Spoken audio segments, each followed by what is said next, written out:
लोगों के बारे में सोचना ही छोड़ दो, चाहे वह अपने करीबी ही क्यों ना हो। खुद पर ध्यान दो, खुद के ऊपर काम करो, खुद को कैसे बदलना है, इस विषय पर हम आज एक आपको कहानी सुनाएंगे। तो चलिए शुरुआत करते हैं। बहुत समय पहले की बात है। एक बहुत ही बुद्धिमान सन्यासी एक जंगल के पास अपनी कुटिया बनाकर रहा करता था।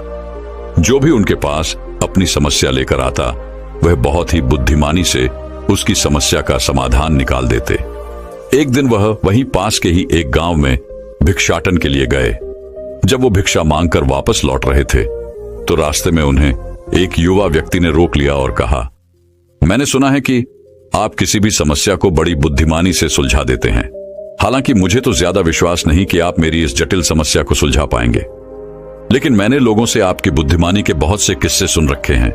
इसलिए मैं आपसे एक बात जानना चाहता हूं कि हमें किसी भी काम में असफलता की घबराहट क्यों होती है, और हम अपने किसी भी लक्ष्य को असफलता के घबराहट के बिना कैसे प्राप्त कर सकते हैं।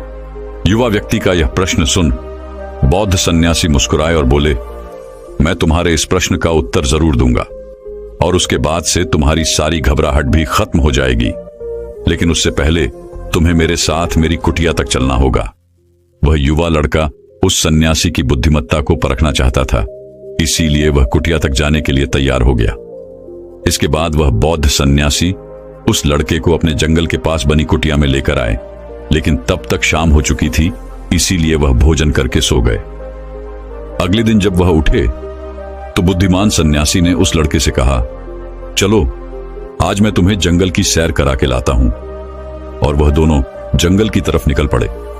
कुछ देर बाद बुद्धिमान सन्यासी ने उस लड़के को एक गुफा दिखाई और कहा, चलो मैं तुम्हें उस गुफा की सैर कराता हूं। लड़के ने कहा, हाँ चलिए, मुझे भी जंगल की गुफा देखने की काफी दिनों से इच्छा थी। इसके बाद वे दोनों गुफा के अंदर चले गए। गुफा के अंदर काफी अंधेरा था, लेकिन थोड़ी देर बाद बौद्ध सन्यासी चुपके से गुफा से बाहर निकल आए और उस गुफा के द्वार को बाहर से बंद कर दिया। उस लड़के ने गुफा के भीतर से बहुत आवाज दी कि मुनिवर कहाँ हैं आप, कहाँ चले गए, मुझे जवाब क्यों नहीं दे रहे। लेकिन बहुत देर तक कोई जवाब न मिलने के बाद वह घबरा गया और घबराकर गुफा के द्वार की तरफ भागा। जैसे ही वह गुफा की प्रवेश द्वार पर पहुंचा, वह हैरान रह गया। यह क्या, यहां तो किसी ने गुफा के द्वार को बाहर से बंद कर दिया है। अब मैं बाहर कैसे निकलूंगा। अब वह अकेले अकेले उस अंधेरी गुफा में काफी भयभीत और परेशान हो गया। वह सोचने लगा कि कहीं उस सन्यासी ने उसे मारने की योजना तो नहीं बनाई थी। अब वह गुफा में इधर उधर घूमकर बाहर निकलने का रास्ता ढूंढने लगा। वह गुफा में काफी देर तक इधर उधर भटकता रहा, लेकिन उसे बाहर निकलने का कोई रास्ता नहीं मिला।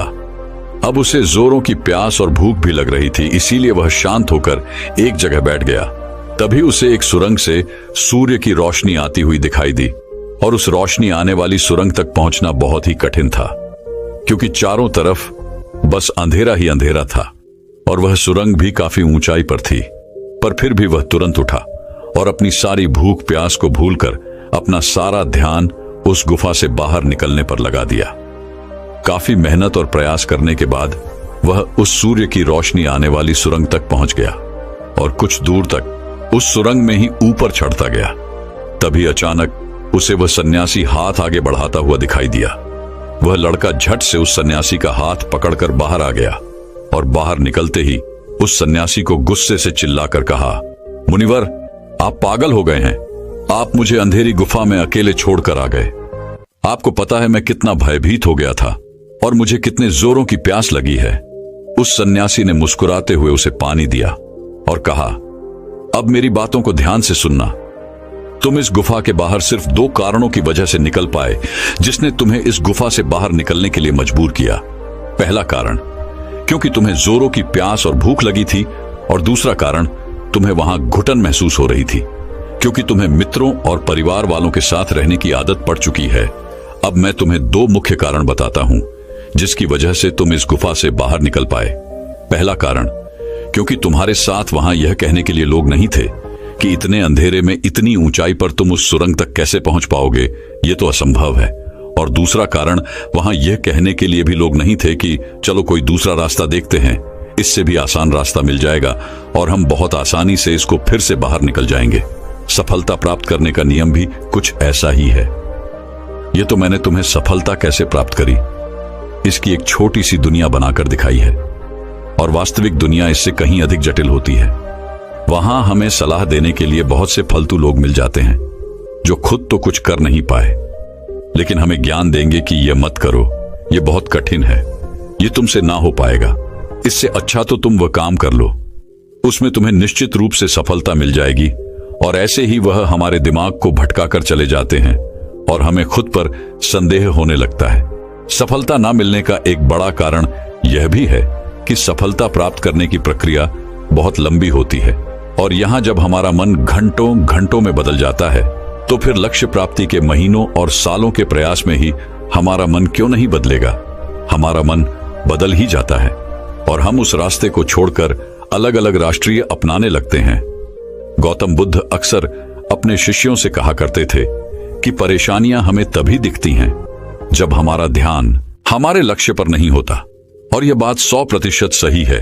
जैसे जब एक तीरंदाज तीर मारने वाला होता है तो वह अपनी एक आंख को बंद कर लेता है और दूसरी आंख से सिर्फ लक्ष्य को देखता है, तब जाकर वह अपने लक्ष्य को भेद पाता है। ठीक इसी प्रकार हमें सफलता का डर तभी लगता है जब हमारा ध्यान अपने लक्ष्य पर न होकर रास्ते पर आने वाली कठिनाइयों पर होता है। तुम इस गुफा से बाहर इसीलिए निकल पाए क्योंकि तुम्हें गुफा के अंदर सुरंग से आने वाली रोशनी के अलावा और कुछ दिखाई नहीं पड़ रहा था। अगर उस गुफा के अंदर प्रकाश होता तो तुम वहां के बड़े बड़े गड्ढों और कीड़े मकोड़ों को देखकर डर जाते और वहीं भटकते रह जाते। इसीलिए अपना सारा ध्यान केवल अपने लक्ष्य पर टिकाए रखो और आसपास क्या हो रहा है, लोग क्या बोल रहे हैं, उस पर ध्यान देना बंद कर दो। तुम्हारे मित्र और रिश्तेदार क्या कर रहे हैं, उन्हें सफलता मिली कि नहीं, ये सब देखना बंद कर दो और केवल खुद के काम पर ध्यान दो। फिर देखना कि जब तुम्हारा समय आएगा तो लोग खड़े होकर तुम्हारे लिए तालियां बजाएंगे। और इतना कहकर वह बुद्धिमान सन्यासी मौन हो गए। उस युवा लड़के ने कहा, मुनिवर, आपने तो आज मेरी आंखें ही खोल दी। आपने कही हर एक बात में ही मुझे बुद्धिमानी नजर आई। आप सच में बहुत बुद्धिमान हैं, इसीलिए सभी आपको बुद्धिमानी का लोहा मानते हैं। मैं आपको वचन देता हूं कि आज से मैं मेरे मन को कभी भी असफलता के डर से नहीं सताऊंगा। मैं अपना पूरा ध्यान सिर्फ अपने काम पर लगाऊंगा और जल्दी ही एक सफल व्यक्ति बनकर दिखाऊंगा। इतना कहकर उस लड़के ने बुद्धिमान सन्यासी का धन्यवाद किया और वापस अपने गांव चला गया। तो दोस्तों, चलिए इसके बाद की इससे भी अच्छी कहानी की शुरुआत करते हैं। पुराने समय की बात है। नगर में रहने वाला सबल नाम का एक लड़का अपनी जिंदगी से बहुत निराश था। उसकी निराशा का कारण यह था कि वह अब तक कुछ भी नहीं कर रहा था। उसके माँ बाप उसे ताने मारते कि तेरे सारे मित्र कुछ ना कुछ कर रहे हैं, लेकिन तू अभी भी घर में ही बैठा हुआ है। मित्रों के बीच भी अक्सर उसका मजाक ही बनता। वह कहीं जाता तो लोग उससे पूछते कि क्या कर रहे हो। उसे यह बताने में बड़ी शर्म आती कि अभी वह कुछ भी नहीं कर रहा। धीरे धीरे उसने रिश्तेदारों के यहां जाना और लोगों से मिलना जुलना कम कर दिया। वह ज्यादातर समय अपने घर में ही बैठा रहता। वह अकेले में रोता, भगवान को कोसता और अपनी किस्मत को दोष देता। अब उसे अपनी जिंदगी बोझ सी लगने लगी थी। कभी कभी वह सोचता कि जब वे कुछ करने के लायक ही नहीं हैं, तो फिर उसके जिंदा रहने का भी क्या फायदा, उसे तो मर जाना चाहिए। एक दिन वह अपने नगर की एक सड़क से गुजर रहा था। तभी उसने देखा कि एक गुरु दुख के ऊपर प्रवचन दे रहे हैं। वह भी वहीं भीड़ में पीछे बैठ गया और गुरु के प्रवचन सुनने लगा। गुरु बोल रहे थे कि दुख एक गुरु की भांति होता है जो हमें जीवन की सच्चाई दिखाता है और हमें सही से जीवन जीने का तरीका सिखाता है। आप चाहें तो अपने दुख रूपी गुरु से जीवन जीना भी सीख सकते हैं और चाहें तो उस दुख में डूबकर बैठकर रो भी सकते हैं। सबल भी गुरु की यह सारी बातें ध्यान से सुन रहा था, लेकिन उसे गुरु की यह बातें सही नहीं लगी। उसने खड़े होकर कहा, दुख कुछ भी सीखा कर नहीं जाता, सिर्फ पीड़ा देकर जाता है। दुख की पीड़ा अनंत होती है। ऐसा लगता है इसके बाद कुछ भी नहीं होने वाला, कुछ भी नहीं मिलने वाला। मृत्यु भी उसके सामने छोटी लगने लगती है। गुरु ने कहा, आखिर क्या दुख है तुम्हें? सबल ने अपना सारा दुख गुरु के समक्ष कह सुनाया और पूछा, क्या आपके पास मेरे इस दुख का कोई समाधान है? गुरु मुस्कुराए और बोले, जिस दिन तुम्हारे पास सच्चा दुख आए उसी दिन मेरे पास लौट कर आना, मैं तुम्हारे दुख का समाधान अवश्य करूंगा। इतना कहकर गुरु वहां से चले गए। सबल ने सोचा, क्या मेरा दुख सच्चा नहीं है? क्या जिस दुख से मैं गुजर रहा हूं वो झूठा है? कोई भी मेरे दुख को नहीं समझ सकता। जब मां बाप नहीं समझ पाई तो गुरु क्या समझेंगे? अपने दुखों से परेशान होकर सबल ने एक निर्णय लिया कि अब वह कुछ करके दिखाएगा। उसने एक छोटा सा व्यापार शुरू किया, लेकिन उसमें उसे सफलता नहीं मिल रही थी। पर उसके घर वाले खुश थे कि वह कुछ तो प्रयास कर रहा है। वह अपने व्यापार में जुटा रहा और उसे धीरे धीरे सफलता भी मिलने लगी। फिर उसने रफ्तार पकड़ ली और सिर्फ 3 साल के अंदर ही वह एक बड़ा व्यापारी बन गया। अब सबल के चारों तरफ ऐसे बहुत से लोग थे जो उसकी चिंता करते थे, उसे पसंद करते थे, उसके काम की प्रशंसा करते थे। अब उसके घर वाले भी उसकी प्रशंसा करते नहीं थकते थे। दिन प्रतिदिन उसके मित्रों की संख्या बढ़ती जा रही थी। अब वह अपनी जिंदगी से बहुत ही खुश था। उसके कुछ मित्रों ने उसे सलाह दी कि जब तुम बड़े व्यापारी बनकर इतने खुश हो तो सोचो कि अगर तुम इस नगर के, इस राज्य के सबसे बड़े व्यापारी बन जाओ तो तुम्हारे पास कितना सुख होगा, कितने लोग तुमसे जुड़ना चाहेंगे, तुम्हारा कितना नाम फैलेगा। स्वयं राजा भी तुमसे मित्रता करना चाहेंगे और जरूरत पड़ने पर तुमसे ही धन उधार लेंगे। मित्रों की यह बात सबल के मन में घर कर गई। अब उसने और भी धन कमाने का प्रयास शुरू कर दिया, लेकिन उसे यह सब कुछ बहुत ही जल्दी चाहिए था। वह यह सब कुछ प्राप्त करने में अपना ज्यादा समय बर्बाद नहीं करना चाहता था। इसीलिए उसने ऐसे भी कार्य करने शुरू कर दिए जो उचित नहीं थे। उसने बड़ी मात्रा में अपने मित्रों से धन उधार लेना शुरू कर दिया। ज्यादा मुनाफा कमाने के लालच में अपने सामान में मिलावट करने लगा। उसने दूसरे व्यापारियों के खिलाफ षड्यंत्र भी रचे, उन्हें डराया धमकाया। जैसा जैसा उसके मित्र उससे कहते गए वह वही करता गया। वही इन तरीकों से ज्यादा धन तो कमा रहा था, लेकिन अब उसके जीवन में सुकून ही रह गया था। उसके मन की शांति गायब हो गई थी। उसे रातों में नींद नहीं आती थी। वह किसी उधेड़बुन में लगा रहता था। सुख सदन की सारी वस्तुएं होने के बाद भी उसे किसी में सुख नहीं मिल रहा था। एक दिन सबल अपनी गाड़ी में सवार होकर कहीं जा रहा था। तभी रास्ते में उसे गुरु का आश्रम दिखा। वह रुक गया। वह गुरु के पास जाकर बोला, गुरुदेव, आपने कहा था कि जब तुम्हारे जीवन में सच्चा दुख आए तब मेरे पास आना। अब मैं बहुत दुखी हूं। मेरे रातों की नींद गायब हो गई है। मुझे कहीं सुकून नहीं मिल रहा। इस तरीके से सबल ने अपनी सारी समस्या गुरु के सामने कह सुनाई। गुरु ने कहा, जब तुम मुझसे पहली बार मिले थे तब भी तुम किसी दुख में थे। तुमने उस दुख से क्या सीखा? सबल ने कहा, मैंने सीखा कि सिर्फ सोचने और चिंता करने से कुछ नहीं होता। अपनी सोच को सच करने के लिए कर्म करना पड़ता है, और सिर्फ कर्म करने से भी कुछ नहीं होता। अपने कर्म को अंतिम पड़ाव तक ले जाना भी आवश्यक होता है। चाहे रास्ते में कितनी ही मुश्किलें आए, मन कितना ही निराश हो, कितना ही लगे कि अब आगे कुछ भी नहीं होने वाला, तब भी यह मानकर चलो कि मैं जो भी कर रहा हूं उसमें सफल अवश्य होऊंगा। लोग सिर्फ सफल व्यक्ति को ही सम्मान देते हैं। फिर चाहे कोई कितना ही अच्छा क्यों ना हो, वह लोगों की नजरों में बोझ ही होता है। यह सब सुन गुरु मुस्कुराए और बोले, यह असली दुख नहीं है। जब तुम्हारे जीवन में असली दुख आए तब मेरे पास आना, मैं उसका समाधान अवश्य करूंगा। सबल ने जाते समय गुरु को सोने के सिक्कों से भरा एक घड़ा भेंट किया। घड़ा देखकर गुरु ने कहा, यह मेरे किसी काम का नहीं, इसे उस पेड़ के नीचे गड्ढा खोदकर दफना दो। सबल ने गुरु के कहे अनुसार घड़े को पेड़ के नीचे दफना दिया और वहां से चला गया। कुछ दिनों तक तो व्यापार अच्छी तरक्की कर रहा था, लेकिन गलत व्यापार की वजह से ही धीरे धीरे उस व्यापार में घाटा होने लगा। उसकी सारी धन संपदा धीरे धीरे खत्म होने लगी और एक दिन ऐसा आया जब उसके पास कुछ भी नहीं बचा और वह कर्जे से भर चुका था। लेकिन वह निश्चिंत था क्योंकि उसने सारा कर्ज अपने मित्रों से ही लिया था। वह सोचता था कि उसके मित्र बुरे समय में उसका साथ देंगे, लेकिन ऐसा कुछ भी नहीं हुआ। बुरा समय आते ही मित्रों ने ही सबसे पहले अपना उधार मांगना शुरू किया और उधार वापस न करने पर जान से मारने की धमकी भी दी। उसके शुभ चिंतक, उसे चाहने वाले सब उससे दूर हो गए। उसके वो मित्र जो उसके साथ मौज मस्ती किया करते थे अब उससे दूर भागने लगे। उसके परिवार वाले उसे उसकी गलतियां और कमियां गिनाने लगे। उसकी सारी संपत्ति नीलाम हो गई और उसके पास कुछ भी नहीं बचा। उसने अपने पिता से सहायता मांगी तो पिता ने कहा, मेरे पास यह थोड़ी सी ही संपत्ति है, अगर मैं यह भी तुम्हें दे दूंगा तो तुम्हारी मां को कहां रखूंगा? यह संपत्ति ही हमारा आखिरी सहारा है। सबल के भीतर बहुत गहरा दुख था। उसके आसपास ऐसा कोई भी नहीं था जो उसके दुख को समझ सके, उसे संभाल सके। लोगों से मिले इस धोखे और विश्वासघात की वजह से ही वह अंदर तक टूट गया। उसे लगने लगा, अब जीने का क्या मतलब? अब तो मृत्यु ही एकमात्र सहारा है। वह आत्महत्या करने एक पहाड़ी की तरफ जा रहा था कि तभी उसे याद आया, गुरु ने कहा था, जब तुम्हारे जीवन में असली दुख आए तब मेरे पास आना।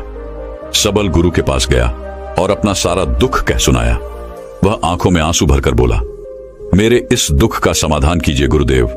गुरु ने कहा, जब तुम्हारे जीवन में असली दुख आए तब मेरे पास आना, मैं उसका समाधान अवश्य करूंगा। सबल ने कहा, अभी जो मेरे जीवन में घट रहा है वह दुख नहीं है। आखिर असली दुख होता क्या है गुरुदेव? गुरु ने कहा, सबसे पहले तुम यह बताओ कि तुमने अपने इस दुख से क्या सीखा? सबल ने कहा, मैंने सीखा कि जो लोग हमारी सफलता, हमारी तरक्की की वजह से हमारे जीवन में आए हैं वह हमें धोखा अवश्य देंगे, क्योंकि वह बुरे समय में हमारे साथ खड़े नहीं होंगे। वह केवल अच्छे समय में हमारा फायदा उठाएंगे और बुरे समय में छोड़कर चले जाएंगे। भरोसा केवल उन्हीं लोगों पर करना चाहिए जो हमारे बुरे समय में, असफलता के समय में हमारे साथ खड़े रहते हैं। लेकिन ऐसे लोग बहुत ही कम होते हैं, पर जिसके पास होते हैं उन्हें उनकी कद्र करनी चाहिए, उनका अपमान नहीं करना चाहिए। मैंने यह भी सीखा कि कभी किसी के खिलाफ षड्यंत्र नहीं करना चाहिए। ईमानदारी और धैर्य के साथ अपना काम करना चाहिए और कभी लालच नहीं करनी चाहिए। अपना सारा दुख और अनुभव बताने के बाद सबल आंखों में आंसू भरकर गुरु के सामने बैठा रहा। थोड़ी देर बाद गुरु उठे और उस पेड़ के नीचे गड्ढा खोदकर वह घड़ा बाहर निकाला जो सोने के सिक्कों से भरा हुआ था और उस सबल को दे दिया और कहा, जब तुम्हारे जीवन में असली दुख आए तब मेरे पास आना। सबल ने गुरु को धन्यवाद दिया और उन्हें प्रणाम कर वहां से चला गया। उसने उस घड़े से एक छोटा व्यापार शुरू किया और वह एक छोटा व्यापारी बनकर भी खुश था। उसने पूरी लगन और ईमानदारी से व्यापार किया। देखते ही देखते वह अपने नगर का फिर एक बड़ा व्यापारी बन गया। उसका जीवन खुशियों और सुविधाओं से भर गया। लेकिन कोई कितना भी अच्छा हो, कितना भी अच्छा काम करे, दान करे, लोगों की मदद करे, लेकिन जीवन में दुख तो आता ही है। तो सबल के जीवन में भी दुख आया। उसके माता पिता एक ही दिन में मृत्यु को प्राप्त हो गए। सबल अपने माता पिता से बहुत प्रेम करता था, इसलिए उसे उनकी मृत्यु से बहुत गहरा आघात पहुंचा। वह उन दोनों के पार्थिव शरीर को शमशान घाट ले गया जहां उनकी अंतिम क्रिया की गई। वहां उसने अपने माता पिता के शरीर को जलते हुए देखा तो उसका मन बेचैन हो गया। उसके अंदर बहुत से प्रश्न उठने लगे। वह घर वापस आया तो उसने अपने माता पिता के घर और संपत्ति को देखा जिसके लिए उसके पिता हमेशा लड़ते रहते थे। आज वो लावारिस पड़ी है। आज उसकी देखरेख करने वाली, उसके लिए लड़ने वाली इस दुनिया से ही चले गए। उसके पिता ने जो भी कमाया था, जो भी बनाया था, वह सब यही रह गया था। एक दिन पहले तक किसी से भी अपनी संपत्ति के लिए लड़ जाने वाले उसके पिता आज खुद इस दुनिया से अलविदा हो गए थे। उसका मन इसी तरह के अनेक विचारों के बवंडर में फंसा हुआ था। उसे अंदर से अकेलापन और डर महसूस हो रहा था। उसे कुछ खालीपन सा महसूस हो रहा था। उसे लग रहा था कुछ तो है जिसे वो समझ नहीं पा रहा। इसीलिए वो गुरु के पास गया। उसे देखते ही गुरु ने कहा, क्या जीवन में कोई दुख है? सबल ने कहा, वैसे तो जीवन में कोई दुख नहीं है गुरुदेव, सब सुख है, सब अच्छा चल रहा है। लेकिन आज मेरे माता पिता की मृत्यु हो गई। इस घटना से मेरा मन बहुत दुखी और बेचैन है। गुरु ने कहा, इसमें दुखी होने वाली कौन सी बात है? एक दिन तो सभी के प्रियजनों को मरना ही है। हमेशा जीवित न तो कोई रहा है और न ही कोई रहेगा। एक दिन तो तुम्हें भी मरना ही है। हो सकता है कल ही मर जाओ या आज भी मर सकते हो। सबल ने कहा, यह आप क्या कह रहे हैं गुरुदेव कि मैं भी मर जाऊंगा? पर मैं तो अभी जवान हूं, गुरु ने कहा। इस भ्रम में तो सभी जी रहे हैं कि मृत्यु दूसरों को आती है, बूढ़ों को आती है, लेकिन बूढ़ों के सामने ही जवान मर जाते हैं, बच्चे मर जाते हैं। मृत्यु का किसी की उम्र से कोई संबंध नहीं, यह तो सबको अपना शिकार बना लेती है। गुरु की यह बातें सबल के मन में घर कर गई और वह चुपचाप वहां से चला गया। लेकिन उसका मन अभी बेचैन था, अब भी अशांत था। वह कुछ खालीपन सा महसूस कर रहा था। वह पूरे दिन अपने बारे में ही सोचता रहता कि वह कौन है, इस दुनिया में क्यों आया है, क्या सिर्फ चीजों का प्रयोग करना और मरना ही जीवन का लक्ष्य है। ऐसे ही बहुत से प्रश्न उसके मन में लगातार उठ रहे थे, लेकिन उसे अपने किसी भी प्रश्न का उत्तर नहीं मिल पा रहा था और उसका दुख दिन प्रतिदिन बढ़ता जा रहा था। इसीलिए कुछ दिनों बाद वह फिर गुरु के पास पहुंचा और बोला, गुरुदेव, मैं बहुत दुखी हूं क्योंकि मैं यह नहीं जान पा रहा कि मैं कौन हूं और इस दुनिया में क्यों आया हूं। यह सुन गुरु मुस्कुराए और बोले, आज पहली बार तुम्हारे जीवन में सच्चा दुख पैदा हुआ है।